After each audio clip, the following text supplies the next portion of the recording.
I may not be seeing a prospect or a future client every day, and our CEO told me this right when I started, but if you can move one prospect 1 foot forward every day, and maybe it's a email to them, maybe it's a check-in, maybe it's a finding another connection with them. If you can move one forward every day, you will be successful at some point. Hey, welcome back to the Accelerate Your Insurance Sales Podcast. Andy Neary here, CEO and founder of Complete Game Consulting. I'm excited today. I've got a good friend here with me. We're doing it live in Oklahoma City. Michael Hart with Dillingham Benefits, or Dillingham Insurance. What's the appropriate way to say it? Either one. We have both property and casualty and benefits, and so a lot of people say Dillingham Insurance, and us EB guys, we always say benefits. So I'm excited for this one, Mike, because when I still remember, in fact, this is probably a good jumping off spot. You and I had breakfast at the Benefits Pro Conference. Miami. Was it 2018 maybe? 19, because it was in January. Okay. And then we started right after that. And you and I were literally talking about thoughts, ideas we had in our head. Mm-hmm. For me, it was the business, Complete Game Consulting. Right. And for you, you had been in the Worksite side of the industry for a long time. Did you have the offer from Dillingham yet?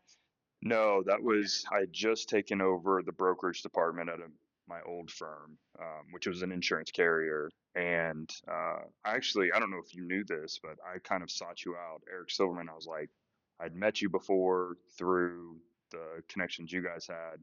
I was like, I want to spend some time talking to him. I think he'd be great from his background. I want an accountability partner. Yeah. I want somebody to talk to weekly, push me to be better now that I'm taking over this entire department. And I'm hoping you were kind of looking for the same thing, because it kicked off and it was awesome. Yeah, I think we hit it off right away when we had breakfast. It's a fun interview because, like I said, we both kind of took the same trajectory over the last 5 years of kind of making a big shift, and it's worked out for both of us. And so I'm excited for this conversation to be kind of a look back on those 5 years. Let's start here, though. Okay. How did you get in the industry? Because we don't get in this industry by design. What led you to insurance? No, that's a great question. I will keep it as succinct as possible, but I remember my junior year of college, I was playing football, and all the athletes had to meet in a room, and we talked to this gentleman who was a recruiter for 5 different pharmaceutical and medical sales companies. And it went from 500 athletes in a room down to like 10 of us after a couple of days. And we got to talk to him, and he said, you should absolutely be in medical sales. You should go work for Stryker, and I can connect you. Back then, medical sales was the place to be. And I knew I had the gift of gab, but I also really enjoyed being passionate about something. Didn't even know anything about insurance. And so fast forward, the New Orleans Hornets, the hurricane happened in 2005. They moved to Oklahoma City, and a connection that I had invited me to go to sit in a suite at a game, and the president of this insurance company was there because it was his suite, and he really liked athletes.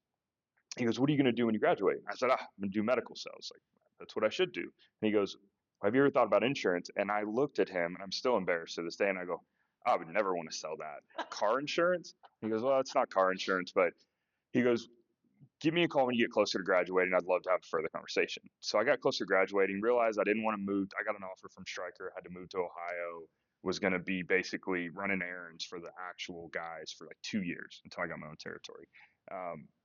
Didn't love that idea, even though I didn't mind traveling. And I called him on a whim. Where this was before really Google and before, we were talking about this earlier, before iPhones, stuff like that.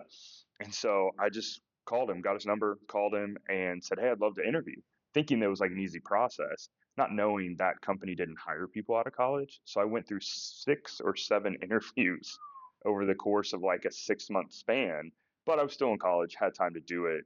And that's how I got into insurance. Wow. Yeah, I was just talking to a client about this the other day. I think it's so funny when people who aren't in the industry, like my family, when they hear insurance, for whatever reason, the immediate thought is you either sell life insurance or homeowners and auto. Right. Yeah. Like there's no concept given to benefits or commercial. Right. Even I'll still field calls today from industry partners who'll be like, "So you guys work with life insurance agents?" Like, no, we can, but that's not. And it's just funny how the typical person's perception is about what we do, when in fact you could argue benefits is one of the most important jobs, given how much healthcare and health insurance has had impact on our country's economy.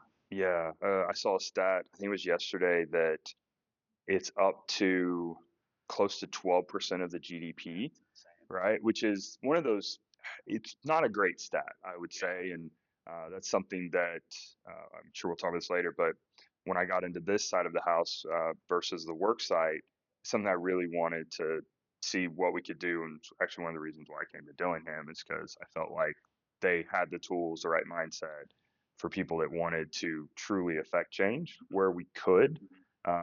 And I had some great guys on the Worksite side that I looked up to, still do, but it was one of those pieces that I was like, this is the company for me. Well, let's go there because where I want to go with today's interview is one, you made the jump. What year was it you officially? 2020? Was it during the pandemic? May 31st, 2020. Okay. Yeah. And you've grown your book to what, 1.5, 1.6 in the last 5 years, which is phenomenal. Yeah, So we'll talk about that. Okay. But also just the habits and the rituals, because obviously you and I have a lot of in alignment, a lot in common when it comes to discipline and habits and being former athletes. So we're definitely going to talk about that. So let's go right to 2020. What made you decide it's time to take the leap? You had a successful career with Worksite. What made you say I want to take the leap to full employee benefits consulting? I think the number one thing is, it's kind of a two-part answer, is from 2016 through 2020, I would meet with a lot of what we call core medical brokers, and we were wanting to add our Worksite products in there. And I would get to sit in meetings with them with their clients, and I would watch what they would say, and I would listen, and I would hear some really great things, but then I would also hear some things that just did not make sense to me, of why would you say that to a client? Why would you do that to a client? And so I had that itch. But then the number one thing that drove me to move to this side and to come to Dillingham was, and our CEO actually said it to me the first time I met with him, because I don't know if you know this, I met with him to pitch our Worksite products. And a guy that worked at the firm at the time was like, "Hey, we should work together. We're both Oklahoma firms. You're the largest insurance carrier here." And I was like, we'll see. And I kind of tested him. I said, "Well, if you give me a meeting with your CEO, we'll talk about it." 10 minutes into the meeting with Jason, we both looked at each other at the same time, and we were like, "No, this is the products we had, the way Dillingham sold wasn't going to work." So the thing for me that did it was, I was really tired of only being able to offer one solution, and great products that we had. And I had several brokers that I worked with that said, "You're the one guy that will say, hey, this accident plan doesn't make sense. Like, ours isn't the best, even though I'm transparent. Yeah, you should go look at," because I knew all the competitors. "You should go look at this." And I actually started building kind of hodgepodge plans instead of saying, "Well, you need to sell our accident, DI, life, can't all of it." And because I did that, I gained a lot of respect, I feel like, in the market. But it also reminded me, like, I want to go somewhere where I can look at my client and offer all the solutions, go find the right solution for them. Yeah, that makes sense. I think it's funny you talk about sitting in the conversations.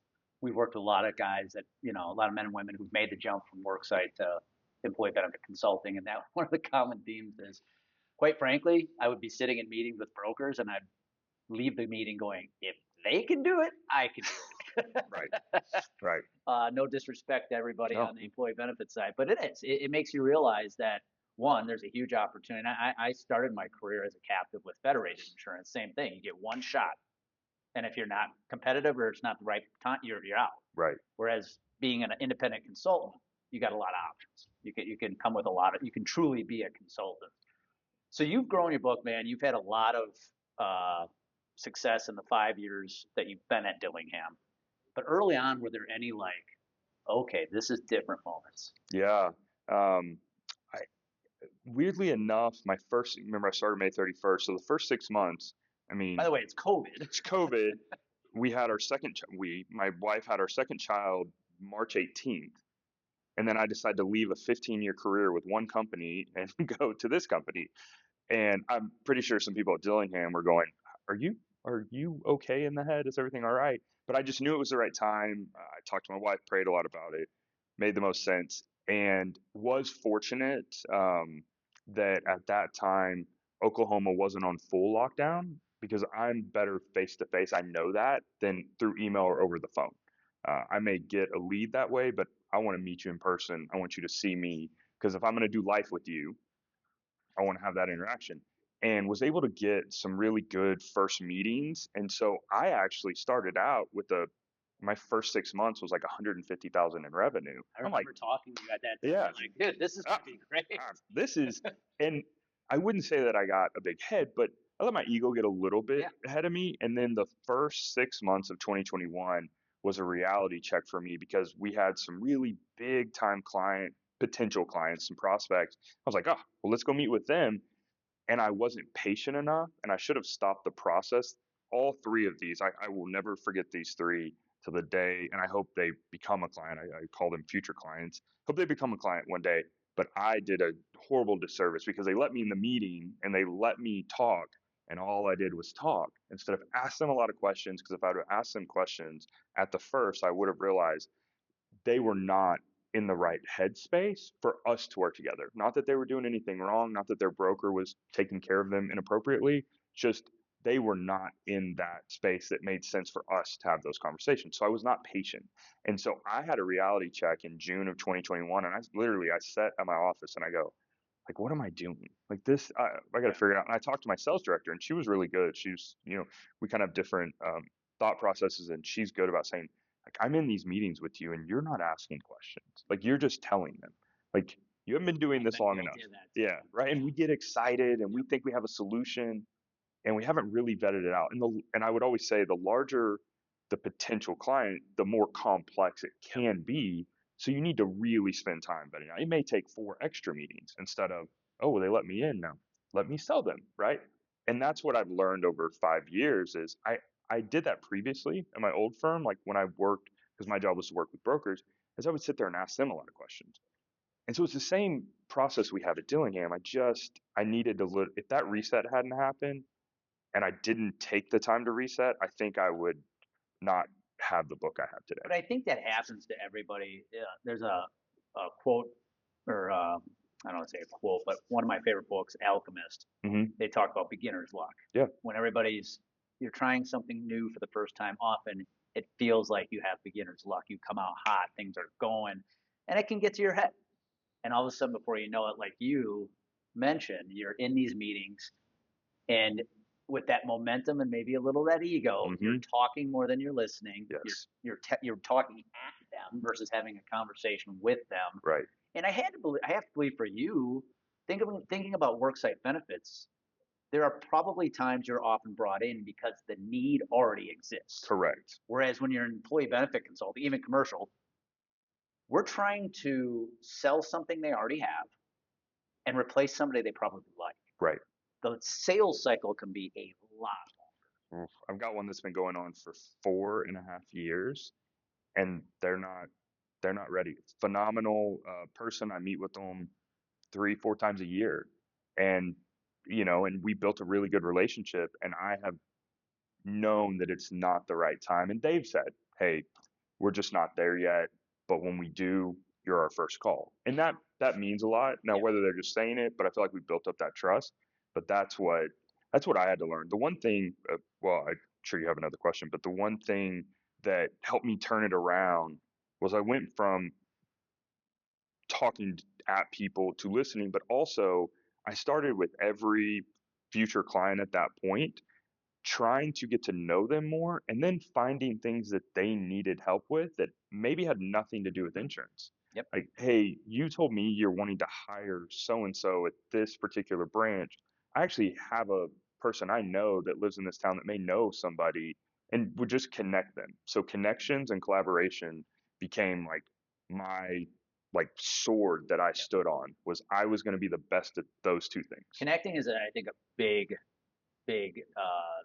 power in our position when you have that ability.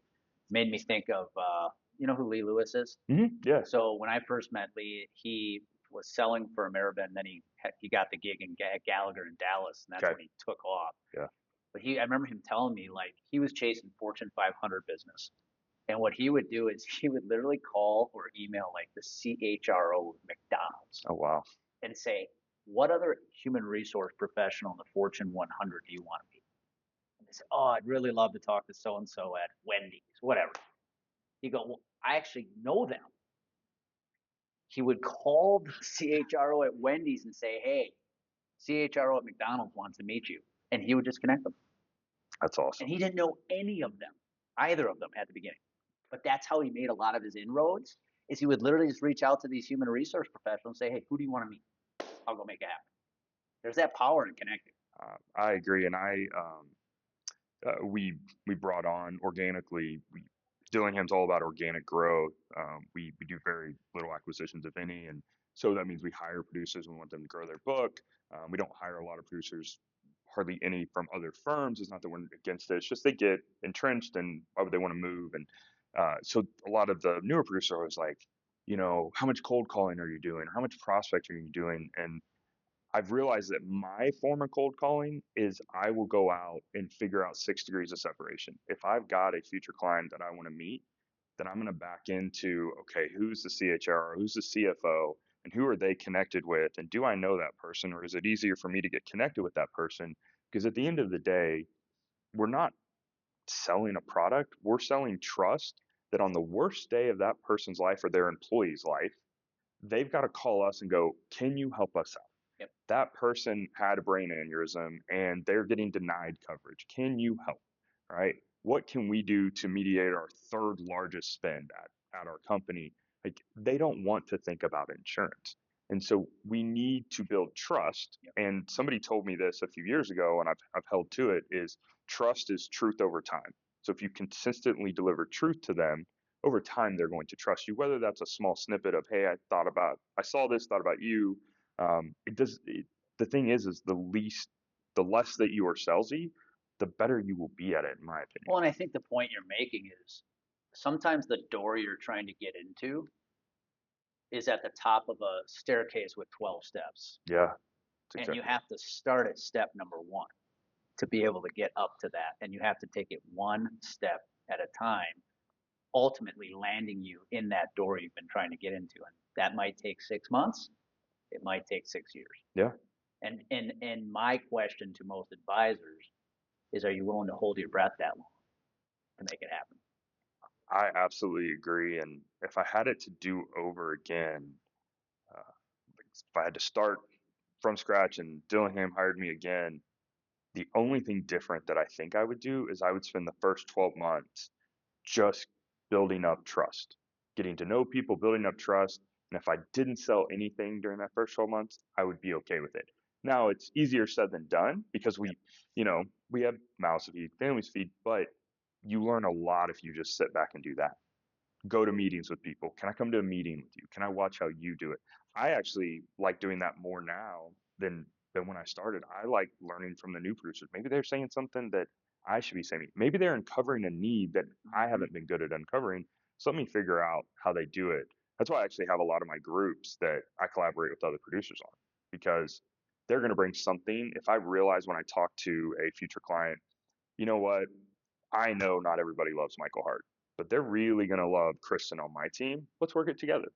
I've always said 50% of something is way better than 100% Well, and it's enough. that ability to understand who these players are and what their personalities are. So, and the self-awareness that I may not actually be the right fit, but if I bring Kristen or Tom or whoever, I know they're going to really mesh, and that ultimately lands us a sale. Even though I get less, I gotta believe that's part of your success that's gotten you where you are in the last 5 years.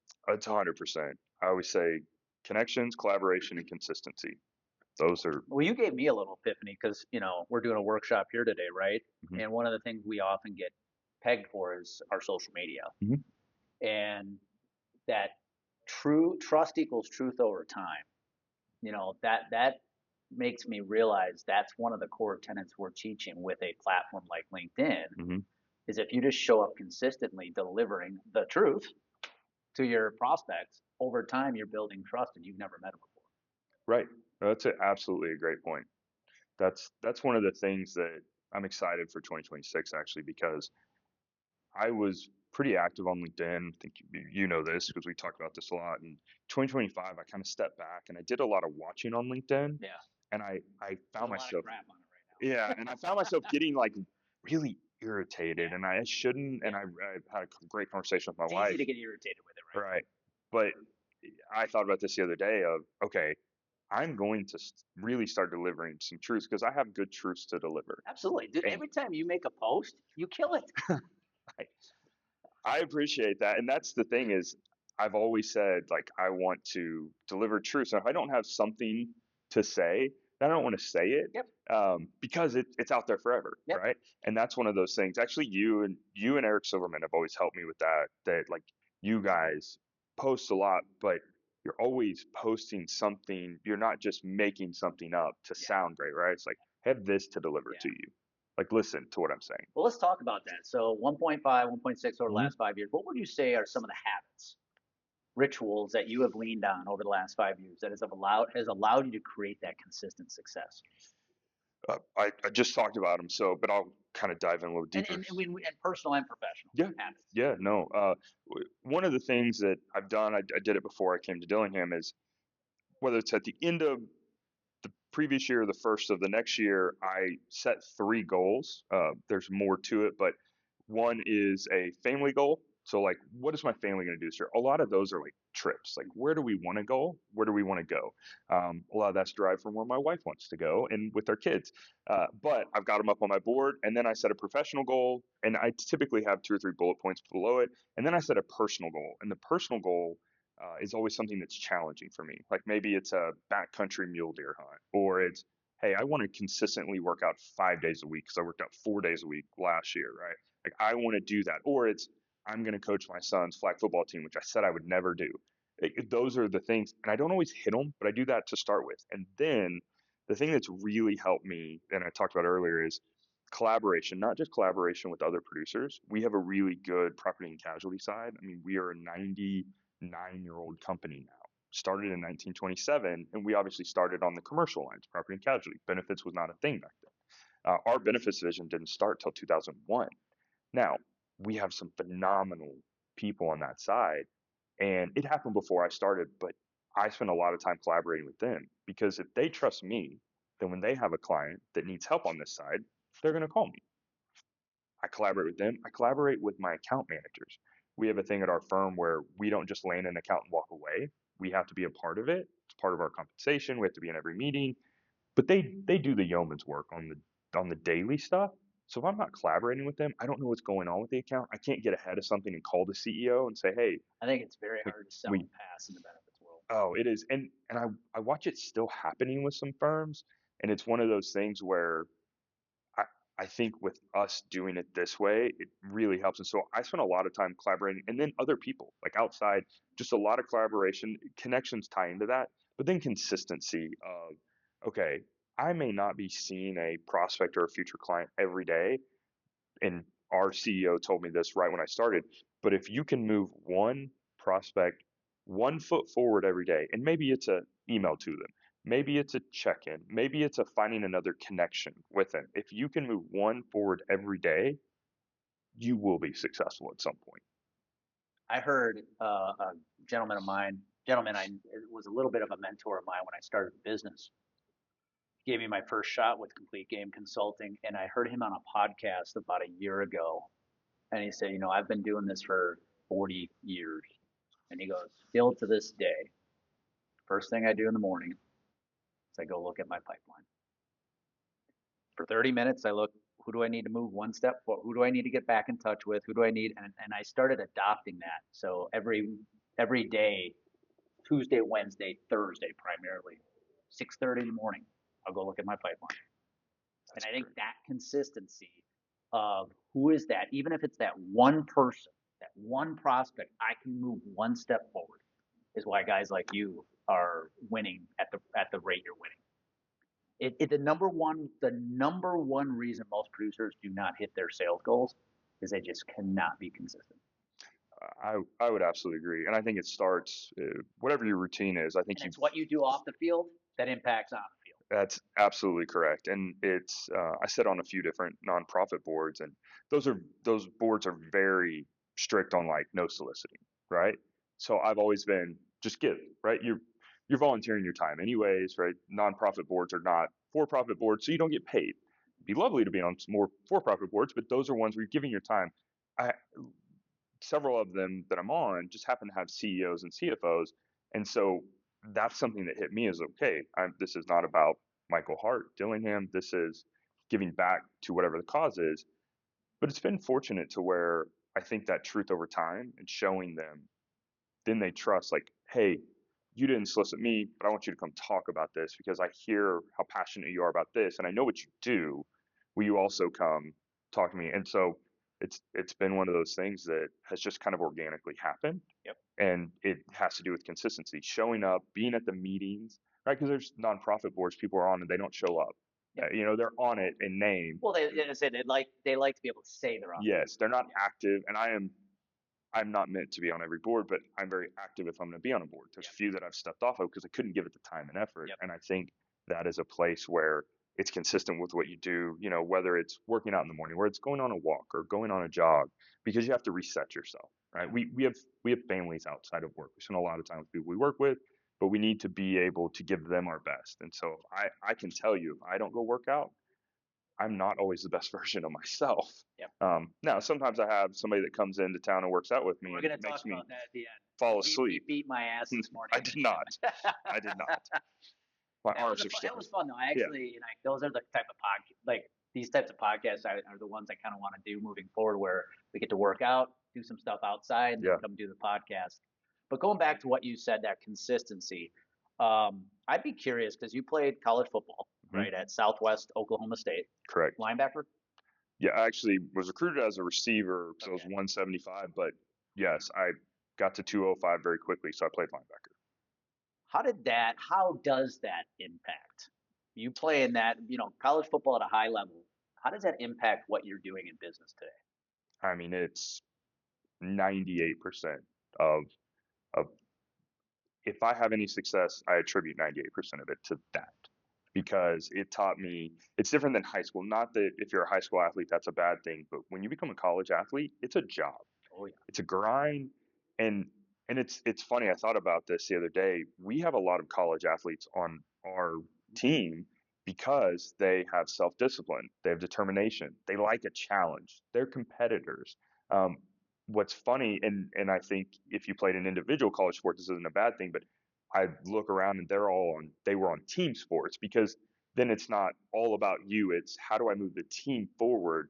But having that discipline, the responsibility, I mean, what 18-year-old wants to get up at 5 a.m, go check in to make sure you go to class, and then have to be done with your classes by 12, go watch film for 2 hours, go get taped and stretched, go practice for 3.5 hours, go eat, come back and lift, and then go to study hall for 3 hours. So you start at 5 and you end at 10:30 at night, and you rinse and repeat. So it is a grind. So anybody tells you it's not, but I think having that creates the ability for somebody to not just give up, because this is all you talked about earlier. This is a hard thing. One, commercial lines, employee benefits, yes, it's insurance, but there's so many moving parts. Yeah. I would have loved to have been in employee benefits in like the mid 90s. And that's no disrespect to people that were, but I feel like, and I'm sure they were like, man, I would have loved to have been in it in the 80s. But there's so many moving parts. And then I talked to my, fellows across the aisle that are on the commercial lines, and there's like 9,000 policies that you can write on that side. They have to know exactly the right policy to write. So you have to have like a very sharp brain, and you have to be disciplined, and you have to be okay with getting beat up every day. That's the key is, going back to your point about college football, a thing I saw in college sports is it really weeded out everybody that comes and plays is an all-star. Yes. Right. And no matter what division 1 through 3, Right. Everybody was the hometown hero. Right. And once we all got there, what weeded out the best from everybody else is your ability to manage time and that discipline to show up consistently every day. Because think about high school. very structured. You went to class, high school was from whatever, 7:30 to 2:30, whatever your school was. Right. You went to practice, you came home, you did homework. College, you got a lot more flexibility. Oh yeah, right. You're on your own. You're on your own a little bit. In And the I saw so many good guys, so much more talented than I was. Yeah. Just fizzle out in college baseball because they couldn't stay consistent and they couldn't manage their time. I had a coach that told me this, I think second day, we had 2 days back then. Yep. I don't think they do that anymore, but he said, I'm trying to exactly remember how he said it, so I'm going to mess this up a little bit. Because you're right, every kid was the all-stater that played, and so there was a little bit of that ego check too, which is also great when you come to something like this, but he said, he didn't say hard work, but I'm going to say hard work. He's hard work and consistency beats talent out every day. Yep. So if you will have hard work and you will stay consistent, you will be, and that was me because I was 6 foot, 168 pounds and had some Division I offers, but they laughed at me because this was before huddle and streaming. It was, you had to send them a videotape. Oh yeah. They didn't believe. VHS. Yeah. And so when I would go on recruiting trips, Yep. TCU, I'll say it, TCU was one. The guy literally laughed. He goes, "Where's your older brother? Because you were not him." And I was just like dejected because that was the school I thought I would go to. And so even Division II, I was like, okay, I'm fifth string safety. I'm going to figure out how to be backup or starter by the end of the season. Like I had a goal in mind. And it was hard work and consistency. And I found the biggest linebacker we had who was just massive to me. And I sought him out after our first workout and I was like, will you work me out extra? Like, he was like, you can't lift my weight. I was like, I know, but work me out. And we became really good friends and we worked out for 3 hours almost every day so that I could build up the muscle. And so we do a lot more mental building muscle with what we do now, but it is 98% of who I am. The other 2% I'll actually attribute to my wife because she keeps me grounded, which I need. Well, 2 questions I have for you, and then we'll go into our lightning round, Okay. which I didn't prepare you for, by the Okay. way. Practice. You talked about practice, Yeah. hitting the gym 3 hours when you were in college. What do you do today for insurance? Because you called it mental practice. Like, what do you do to practice to be better as a benefit advisor? That's a great question. I would say 2 major things, and they kind of fall back on what I talked about earlier, but I do them in a different subset now, is I will go find people that I know are way smarter than me in this industry, and we have several at our firm. And that's one of the other reasons I love our firm is there's some people that are just, they know large, complex, self-funded cases. And I have several self-funded cases and I have some that are large and complex, but I ask them like, hey, what's going on? Like, why shouldn't I put this, ag plan in place? Like maybe I just want to do a spec and don't want to do a spec in an ag, and sorry, I'm getting into insurance terms. But then I also have found that if I will reach across the aisle, we do a lot of captives on our property and casualty side. And we do a lot on the benefit side too, but there's a lot more premium that goes into captives. And there's so much in that space. Yeah. And so it's just keeping that knowledge up and constantly kind of humbling yourself and saying, like, I definitely do not know everything in the room. Because what it does for me is if I do that internally and then externally, I can bring that person into a meeting. I don't have to be the smartest guy in the room. That was something that I learned early on in this career that I didn't learn in my past career. Phenomenal company, great 15-year career. Is I always thought like I had to be the smartest guy in the room. I learned very quickly I don't need to be the smartest guy in the room. And I would say, hey, my firm has the smartest people. It may not be me, but I will get them at the table and we will figure out your problem. We may not have 2,000 people that work for us. We have 80, but we have 80 of some of the most well-depth knowledge people, and they are going to do that. I happen to know Worksite really well. So people come to me reverse and ask that. But I don't necessarily know all those other like things. And small group market is completely different. And in every state it's different. And so we have several people that they're really good at that. So when I get a small group case, I lean on them. Yeah. So I do a lot of that. And then I practice a lot of intentional collaboration. Yeah. Because I learned very quickly in this, I have to be intentional who I want to work with. Yeah. Because, and I've always said this, somebody else said it and I've stolen it from them. I want to work with who I want to do life with. So that means my clients. Yeah. So I'm vetting them out just as much as they're vetting me out. And I only have one client of the 22 that I have that, and they were early on in the process, and we're learning to love each other, but I wouldn't have normally said I want to do life with them. All my other 19, I'm very fortunate. I really enjoy and want to do life with. And so I'm intentional We do about that. business with people like us, man. Yeah. It's the same with the people I collaborate with. Like, I want you to know I want to do life with you. Yeah. So I'm happy to give you whatever you need from me, but I want to glean from you. So I do a lot of that daily, Yep. more than I do like going out cold calling, because I want to show people that I can help out, but I also need to get something from Well, guess what? The more you do that, the more they introduce you to their friends who are clients who are Right. going to be people just like you too. So, Yeah. what about loss? Let's talk about this real quickly. Whether it was at your previous gig or at Dillingham, I'm sure you lost an account or two. Yeah. And I think that's something that's devastating for a lot of advisors, especially if it's a big account. Yeah. Sometimes, in cases, six figures of revenue. Mm-hmm. What advice would you give to an advisor who may have dealt with a loss or two at renewal time here in January? Mm-hmm. How to quickly overcome a loss and move forward? Yeah. I actually had this conversation with our director of sales a couple months ago, and I'll keep it short, but I've been fortunate, knock on wood. I haven't had a lot of losses at Dillingham. Granted, it's been 5 years. I'm going to have some, whether it's the CEO, CFO, HR person Or they get changes. acquired. Yeah, they get acquired. I've actually had, of the 4 losses I've had, 3 of them have been because of acquisitions, 2 private equity, and I actually kept one for a while. But one thing that I did very early on was, and this is me, not everybody's going to take this, but I do think it's been a little bit of a trait that's helped keep me motivated, is every client I have, I am checking in with them constantly. And if I feel like something is going to happen, potentially they're going to be acquired, thing, I already start in my mind, and I'm an optimist at heart, but I already start in my mind of like, okay, that's 20,000 in revenue. And it's not always about the revenue, but I need to make sure that I am working towards, either 2 10,000 accounts Yep. or another 20,000 account. Because if that does happen, and I want to deliver the absolute best service I can, but sometimes I just had one, and it's funny because I do a large account appreciation dinner, and it was a large account. Had them for 4 years. They got acquired by private equity. We kept them. We actually moved them to a captive. The private equity signed off on it, and then a very large firm that worked with private equity, benefits firm, figured it out, and we had already done the renewal. This was this year, and so I'm thinking, okay, we're good. Came in, kiboshed the whole deal, called the captive, killed the deal because it hadn't actually been implemented, even though all the paperwork had been signed. They need, and I said, hey, call the captive.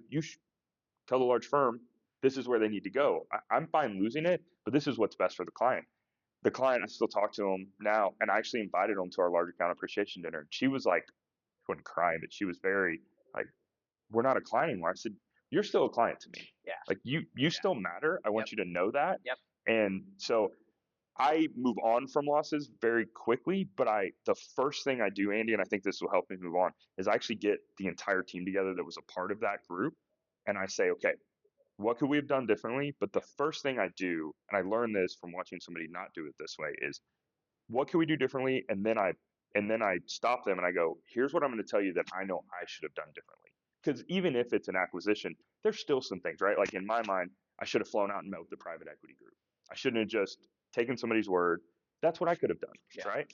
And so I spend a lot of time telling them, here's what I need to do next time differently, because then we learn, right? We learn and we build up that knowledge base, and we go, okay, this is what we do. We're going to lose clients. It's going to be a part of it. Yeah, but the key there being you didn't go F them. You Right. didn't berate the client, which I've seen people Oh, do. yeah. You immediately said, okay, this sucks. What could we have done differently, or where could we have been better? Yeah. I mean, it's the only thing we can do, right? Because if you curse them out, I just actually landed a larger client this year that had moved back to their old firm and then 20 days later moved to us. They'd been with the firm, left the firm 9 months ago.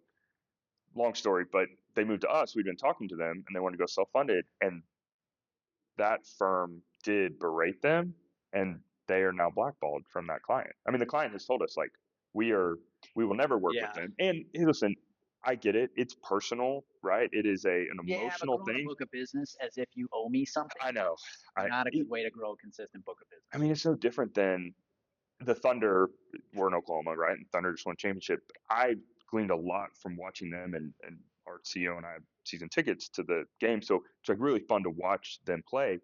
I mean, and they have not been, they're number one in the West. They're number one actually in the whole NBA right now. And they've been 6 for 6 in the last 12 games, and they were 24-1 in the first 25 They games. have to keep playing the Spurs. Well, I know. And everybody's giving them their best shot. Yeah. But what they're doing after every loss is they're like, okay, like this is what we learned. Yeah. We're going to put it past us. When they lost game 1 of the finals to Indianapolis, shooting that crazy shot, nobody was down. Nobody was yelling at each other. They were very much like, okay, this is what we have to do to get better. And that's actually motivated me a lot. Okay, this is what I need to do to get better. I watched a video clip yesterday on the plane of the Patriots in the Super Bowl with the Falcons when they were down 28-3. Yeah, at halftime. And just the recording of the sideline when they were down 28-3 all the way to the comeback, and you would have never known they were down 28-3. Yeah. They're like, keep running our process, keep running our system, get better, and before you know it, they win in overtime. I mean, you said it when we started this, and you said it throughout. Consistency, right? And just staying consistent. A really good mentor of mine told me this right when I started my career, and I laughed at him at the time because I'm a very passionate person. You're a very passionate person, and so I think we would get along. And he said, never get too high on your highs and never get too low on your lows. It's never as bad as you think, and it's never as good as you think, right? And I always have a hard time with this never as good as I think, because when something great happens, I'm like, yes. Right. And when something bad happens, I'm like, I got to move forward from that. But I've really learned to kind of ride that wave. So, well, we're going to go into a lightning round, Ben. You weren't prepared for this, but I love habits and rituals. So we're going to get into them. Okay. So you love to work out. Mm-hmm. If you had one go-to workout of choice, what are you leaning into? You get one workout. What do you do? Do you want like a specific muscle group or like what is your go-to workout? Man. If you could put it at the top of the pyramid. I really love working out shoulders. I don't know why. Today. I know, right? I get a lot of enjoyment out of it, and it probably goes back to college. I had a 2-inch calcium deposit on my right AC joint, so you can't really do shoulders. So once I finally got over that, just being able to work out shoulders gives me a lot of satisfaction. So I would say shoulders, and stair stepper has now become a favorite. I hated it for a long time, but I really enjoy stair stepper. I think it goes back to I really enjoy hunting. And so backcountry hunting, I think we're going to get that here in a second. Okay. What's your typical morning routine look like? Working out's part of it, but what is your typical morning routine? Yeah, and my favorite morning routine, and this will sound funny to some people, is go work out, typically 4:45, 5. Have to work out at that time because my daughter, who's 10 now, or about to be 10, and she still gets up at like 6:30 every day. They don't go to school till 9, but if I can do this in the morning, get up, come back home, spend about 30 minutes by myself before she gets up, spend some time with her, and then I really enjoy making their lunches. Yeah. My wife is she graduated with a nutrition degree, so she is a health nut when it comes to our kids and what they eat. And so we have organic fruits, veggies, and our kids have done good with that. And so like getting to make their lunches and spend time with them in the morning, because I don't get to see them throughout the day, man, that is if I have a perfect morning routine, it's that. It's getting my wife a coffee. She likes to have a coffee in the morning, and then she'll kill me for this, but being able to give her a kiss when I leave, and I always lick my lips before I give her a kiss, and she hates it. But it's my most favorite part. But it's probably superstition. It is. Right? And if I lick them, it'll be a good day. And if she runs off from me, I will chase her down and give her and she gives me the grin look, but she's like, oh God. But it is, I love doing that, and it sets my day up in a really good way. So like when I don't travel as much as I used to, I just travel a lot. Those are the struggles of like, I want to talk to them, and my kids now are getting older, so they miss when I'm gone. They miss my wife when she's gone, obviously, but if I have to go for work, she's purposely like, you can't FaceTime them in the morning because it's going to be a rough morning for them to get to school. So then I have to like find a different, how do I hit that second gear? Because that gets me to second gear, and then my home life is good, and so then I can go conquer the world, in my opinion. You got an afternoon to yourself. Yeah. By yourself. What are you doing? I am going to be on one of my ranches doing something related to getting the land better set up for our deer herd. I say deer herd, but for deer hunting, whether it's in January, February, March, April, May, my wife knows this. If I got an afternoon or if I got a day, I'm driving down to our southern spot. I'm driving 30 minutes. I'm gonna hop on, buddy, skid steer. I'm gonna hop on that. I'm gonna move dirt around. It's just like my place of solace, and goes back to my dad who passed away in 2021. That's where we spend a lot of time. So that's my favorite. Or sometimes when I get an early afternoon off, I just like, and she probably doesn't love this that much, but my wife's stay at home, even though she spends more time at PTO now. Just going home and talking to her, like spending time with her. Cool. And we don't always talk. Like she may be on her phone. I just sit there and she kind of looks at me and is like, "What do you need?" And I'm like, "Nothing. I just enjoy sitting here." And she's like, "Well, go do something else." But I'm an avid bow hunter, so It's because you're on the go so much. Sometimes it's nice just to be present. I get it. yeah. How about books or podcasts? What are you listening to right now? Anything you recommend? I just recommended a book to our COO, and she recommended a book to me, and the book she recommended was called Unreasonable Hospitality. Yeah, it's which hotel chain? Yes. Or is it a restaurant? Restaurant. Yeah. In New York. It was a Michelin star. And it was funny because I'd already been wanting to recommend to her, and I would recommend this book to anybody, especially in what we do. If you're new or you've been doing it 20 years and you're struggling at all, it's not a long read. I think it's 189 pages roughly. It's called The New Gold Standard. And it is written about Ritz-Carlton. Yep. And if you've ever That's stayed, what I was thinking of, if you've ever stayed at a Ritz-Carlton, it's amazing. and it is, and I will be the first to admit that if we stay at Ritz-Carlton's, it is on Marriott points. Like, let's be clear, because it's very expensive. But they treat you, and there's just, you have to read the book to finish this, but they treat everybody at their hotel. If you're the CEO or you're the person cleaning the rooms, you are the ladies and gentlemen of the Ritz-Carlton, and they give you, they put a number on it. It's like $3,000. If a guest has an issue, you have up to that in your mind to go fix it. You have the autonomy. You have, like, you're your own CEO. Go take care of it. And I think giving those people the ownership is what I really enjoy. But then their hospitality, like they are top notch hospitality. And so I first read that book 10 years ago, 15 years ago. And I still about once every 3-4 years read it. I mean, I do like the Andy Neary podcast. I would say that. I just watched the one with is it Tom Lehman? Tim Lehman. Tim Lehman. I apologize. That was a really fascinating one. That I really enjoyed. Gibson and Dillingham probably have a lot of commonality. I need to figure out how to have a conversation. Where is he living at now? South Bend, Indiana. That's okay. Where headquarters is. Okay. But I think he goes back and forth between Arizona and South. Okay. He said some things that I really appreciate. And so getting to listen to those type, I enjoy. I'm on the stairs. I'm hoping to have more of those. We will have more of those types of guests on the show this year for sure. Yeah. So, man, it's been a pleasure. Thank you, sir. Michael Hart, everybody. Dillingham. If you're an agency executive, this is the type of guy you want on your team. If you're a producer, this is a guy you want to model yourself after. So, thanks, man. Thank you, guys.